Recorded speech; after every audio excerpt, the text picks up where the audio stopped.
nosotros continuamos con más, cuidando tu bolsillo, tema súper interesante a tratar el día de hoy, cómo manejar las deudas, sobre todo las bancarias. Diego Fierro, consultor, líder en proyectos y finanzas, nos acompaña el día de hoy. ¿Cómo estás? Bienvenido, Diego, un placer tenerte aquí en el programa. Mucha gente seguro se está preguntando y está frente al televisor. ¿Cómo lo hago? ¿Cómo soluciono? ¿Es bueno refinanciar? ¿Es bueno pagar una parte? ¿Es mejor ahorrar? ¿Ir pagando bien? Obviamente, ¿qué hacer? ¿Cuál es la mejor opción? Hashtag ayúdanos, Diego.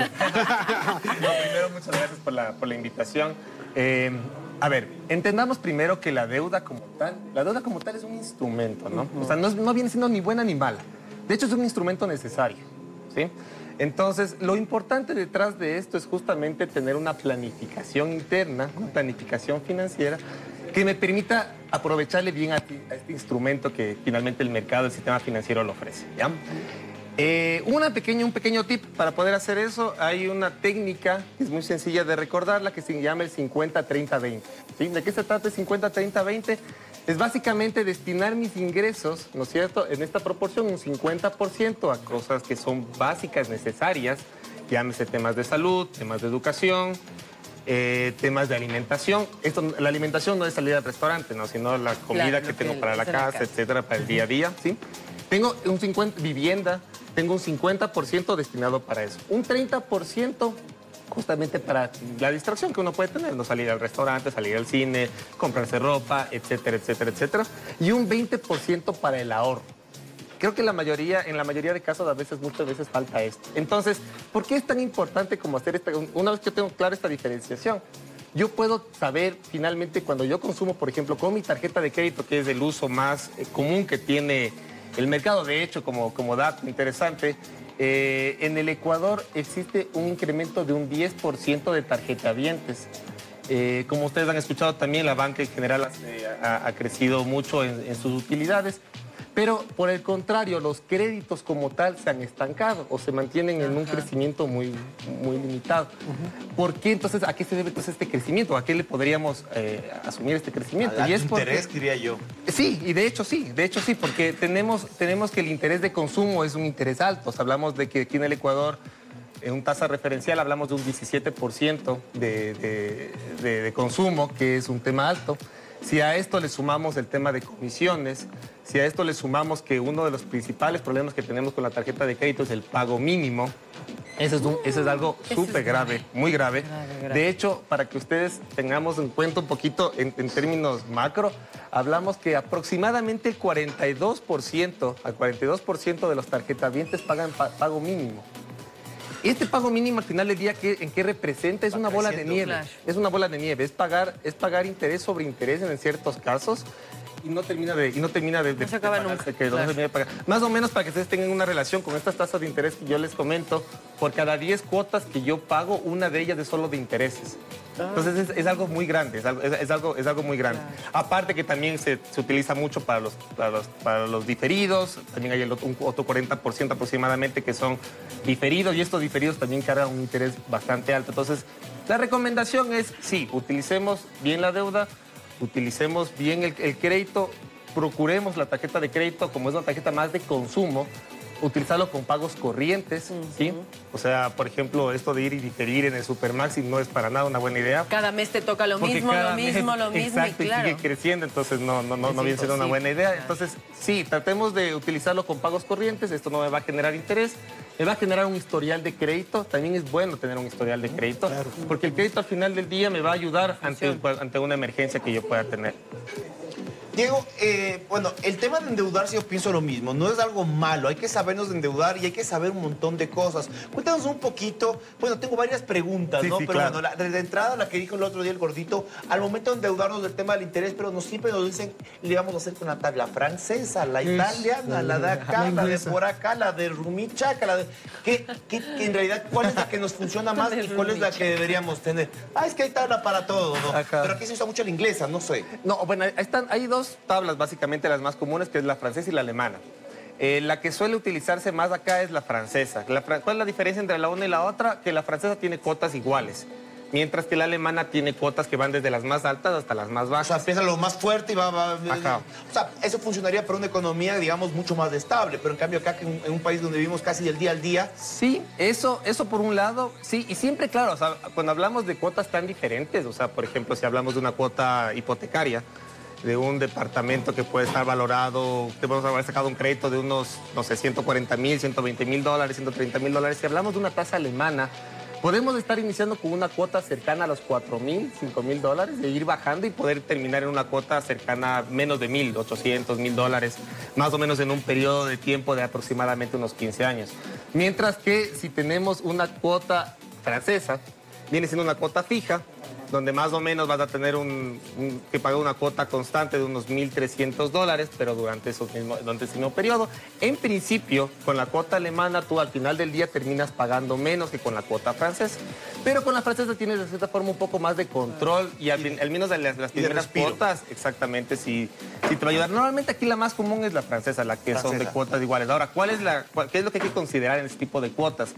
Cuando ustedes pagan al inicio esa cuota, más del 90%, 95% de la cuota es intereses. Claro. Ustedes están pagando solo intereses al inicio. ¿Sí? Terminamos ya, pasamos como que la mitad del plazo y ya comenzamos a pagar más capital que intereses. Entonces, cuando ustedes saquen un crédito, en este caso, por ejemplo, si es un crédito hipotecario... Sí. Solo para complementar, claro. Y que nos cuentes también de esto, cuando uno abona también a esas cosas. Eso justamente les iba a decir. Eso justamente les iba a mencionar. Hay ciertas instituciones financieras que no lo permiten, entonces, y otras que sí lo permiten. Entonces, la gran mayoría lo permite, pero siempre procuren que a ustedes les permitan abonar a capital. ¿Sí? Claro. Siempre no solo pago capital. interés mis abonos, Dios santo. Abono 10,000 dólares y solo fuera el interés de eso y no el capital, la deuda sigue igualita. Sigue igual, claro, y al final del día la idea es que si yo comienzo a abonar a capital, ¿no es cierto? Como los intereses se cargan sobre capital, los intereses comienzan a reducirse si yo comienzo a pagar capital, ¿ya? Entonces, esta es una muy buena idea hacerlo durante los primeros años y después ya cuando ya estamos en los últimos periodos, de los últimos 5 o 6 años de crédito, seguramente si yo saqué un crédito a 20 años, por ejemplo, ya es casi irrelevante, o sea, yo podría mantenerme ya en una cuota. Ahora, la siguiente pregunta que les hace el banco es, ¿quieres bajarte el tiempo o quieres bajarte la cuota? ¿Ya? Mi recomendación es, primero empecemos bajándonos la cuota, ¿sí? Porque al menos si hablamos de un crédito hipotecario, como les digo, sí vamos a hablar de un crédito que depende del valor, pero sí puede bordear los 1,000 dólares, un poco más, entre 1,000, 2,000 dólares, que siempre es complicado, ¿no? O sea, y nosotros de aquí a 10, 15 años, recordemos que la deuda básicamente lo que hace es restringir mi consumo de ingresos futuros. O sea, yo ya estoy anticipando mi gasto futuro. Entonces, de aquí a 10, 15 años yo no sé cómo voy a estar laboralmente. Entonces, si yo tengo una cuota muy alta, puede resultar complicado manejarla como tal. Entonces, lo recomendable es comencemos primero a bajarnos la cuota, hasta que sea una cuota que sea manejable. Hasta que yo digo, bueno, si por A o B algo pasa, puedo manejar esta cuota de alguna manera, ¿sí? Y lo siguiente, ya comienzo a reducir el tiempo. Mi querido Diego, al momento de sacar un préstamo, a ver, ¿qué debería seleccionar yo? ¿Dónde? Porque ahora hay opciones de cooperativas, por ejemplo, cooperativas de ahorro y crédito que ofrecen tasas más bajas que las de un banco, por ejemplo. Y dentro de estos créditos a veces ofrecen ellos y dicen, ¿sabes qué? Yo te sugiero, porque me ha pasado, dice, te sugiero hacer tu crédito quizá por un poco más, pero consolida tus deudas. Baja las tarjetas de crédito y ten una sola deuda con nosotros con un interés más cómodo. ¿Esto es recomendable? ¿No es recomendable? Yo soy muy partícipe del tema de diversificar un poco mis fuentes de financiamiento, ¿sí? Entonces, el yo tener más de una tarjeta de crédito o el tener más de una institución financiera con la que yo puedo tener acceso es algo favorable. Entonces, tratar de eliminar todas mis deudas y quedarme con una sola parecería que es un poco más cómodo en el sentido que yo puedo tener más control. Entonces, yo ya sé que le debo a tal institución, me programo, hago un pago y listo, ¿ya?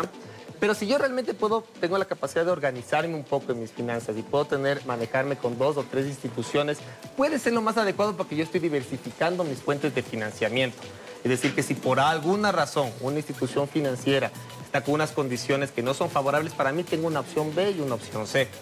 Ahora, en el tema de cuál institución suele ser más baratas, siempre las instituciones públicas son más baratas, ¿sí? O sea, para sacar un crédito siempre instituciones públicas van a ser más baratas, pero Las instituciones públicas suelen ser más créditos productivos, es decir, nuevamente para negocios, ¿ya? Después, por concepto, deberían ser los bancos los que te dan después un crédito más bajo que el que te puede dar las cooperativas. Básicamente, ¿cómo se define una tasa de interés para un banco o para una cooperativa o para cualquier entidad financiera? Está alrededor del riesgo, ¿ya? Entonces, está alrededor del riesgo. Entonces, mientras más riesgo ven en la persona que va a pedir el crédito, el interés va a aumentar. Entonces, hay maneras para reducir, que yo pueda reducir ese riesgo justamente. Hay algunas técnicas, si ustedes desean podemos conversar también de eso. Entonces, hay algunas maneras para poder reducir ese riesgo y que ustedes puedan ser justamente sujetos de crédito que no sean ante la institución financiera de riesgo alto y por ende con una tasa alta, con garantes, etcétera, etcétera, sino todo lo contrario. ¿Cuáles serían? Sí, hablemos rapidito de estas. Claro, a ver, bueno, hay algunos tips. Lo primerito, más importante, es pagar las cuentas en los días que corresponden. O sea, no atrasarse en las cuentas, ¿ya? Perfecto. Si para esto yo tengo que recurrir a hacer un pago mínimo, pero al menos pagar eso, ahí sí, como valdría. último caso, tengo que hacerlo. Lo que no puede pasar es atrasarme en las cuotas, ¿ya? Eso es lo primerito, el historial de crédito. El otro es el consumo, del vamos saldo. Bien, vamos bien. Vamos bien por ahí. Eso es bien cumplido, eso sí. Buena paga. Sí. Por el otro lado es el saldo que tenemos. Si ustedes se han fijado en los que tengan tarjeta de crédito, sale cuál es el cupo que ustedes tienen total, ¿no es cierto? Ajá. Y el cupo utilizado. Ajá. Procuren que ese cupo utilizado no supere el 30% de su cupo total. De esta forma, ustedes están diciendo, viendo perfecto, no estoy sobreendeudado, porque si estoy muy cerca de eso, ya comienzo a tener como que puedo a veces tener las tarjetas te llaman como para que gaste, compren más, porque a veces no las usas tanto y te comienzan a ofrecer. Yo no las uso mucho y me llaman a ofrecerme. Si es que hace un pago ahorita de $500 de lo que usted compre, le regalamos 100. O sea, me han regalado hasta $70, así. Millas. No, millas, me ofrecen para que la use, porque no la estoy usando. Entonces, también me quieren enganchar de esa forma. Sí, o sea, es hasta el punto que uno puede tener control, ¿sí? Y aparte hay otro, y justamente anclado a ese punto, hay otro tema que se llama el historial crediticio. Por eso yo lo que les recomiendo es que si ustedes tienen tarjetas de crédito y digamos que ustedes dicen, bueno, yo ya no quiero tener muchas tarjetas de crédito, quiero bajarme el número de tarjetas de crédito y quedarme con solo una. No es tan recomendable hacer eso. Preferible a esa, guárdenlas en el cajón. Ajá. Por ahí consuman, por ahí tengan las típicas cuotas así de TV cable o de internet, que son fijas y cosas así. Esas hagan que se paguen con esa tarjeta, cosas chiquitas, pero mantengan siempre en movimiento. Antes de irnos, yo creo que también es clave, que es algo que aprendí que quizás los bancos nunca te dicen, pero uno puede hacerlo como usuario, que es el tema del seguro de desgravamen. Que normalmente cuando tú sacas un préstamo, el banco te obliga a tener un seguro, que es pues como para que el banco se garantice. Y claro, ese seguro es uno que lo va pagando, y al final cuando pagas la deuda, pues el banco te dice, bueno, todo saldado. Pero nadie te dice que tú puedes tener un seguro de desgravamen privado o por aparte, donde al final de pagar tu deuda, ese seguro sí te puede devolver la plata. Digo, como que bueno, usted pagó todo, le devolvemos 8,000, 10,000, pero el banco no te dice eso. ¿Estoy necesariamente obligado a coger el del banco que me da o yo puedo tener uno por aparte? Normalmente las instituciones, es que aquí es un tema súper complejo y eso creo que falta un tema de regulación y ser un poco más estrictos con las entidades financieras. Y es que de cierta forma sí te sientes obligado a firmar esas condiciones.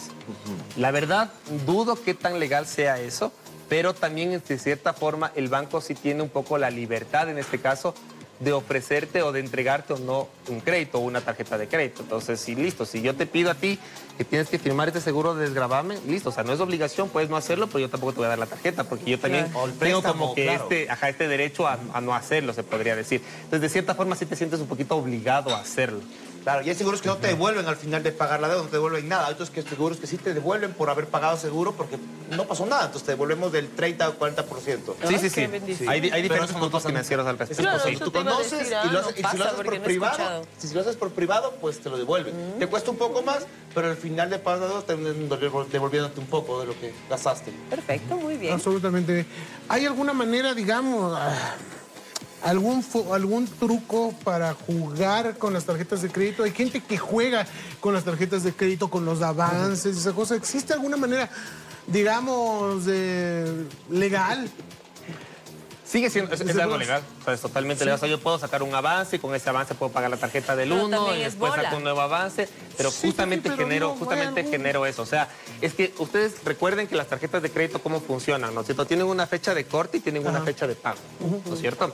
Entonces, muchas veces las personas juegan con eso. Entonces, yo tengo una fecha de corte diferente, una fecha de pago diferente, pero básicamente yo tengo un espacio de maniobrabilidad de unos 10 días, 15 días, en los que para que no dejar que me siga acumulando los intereses, dice que había intereses de la una y intereses de la otra, tengo que estar seguro que en esos 10 días que hice esa jugada, pude haber cancelado lo uno y lo otro. Si no es así y me acostumbro a hacer eso, esa deuda no se va a terminar de pagar nunca. O sea, no, pero te puede salvar en caso de una emergencia eventual, ¿no? Sí, sí, sí. O sea, de hecho para eso justamente sirve el crédito. Claro. O sea, pensemos que para el crédito justamente sirve para eso. O sea, es cuando yo necesito justamente estos fondos, estos recursos emergentes. Para eso me sirve tener crédito. Entonces, pero como les digo nuevamente, todo está en los hábitos financieros que ustedes tengan. Ahora incluso hay aplicaciones. De acuerdo. Hay aplicaciones, yo manejo una que se llama Wallet, de hecho, que básicamente uno hace un consumo todos los días, así sea de un café, algo pequeño, como cosas grandes, y yo voy anotando. Y simplemente eso se va categorizando. Entonces uno si tiene en cuenta lo que les mencionaba al inicio, esto del 50, 30, 20, yo puedo saber en qué estoy gastando.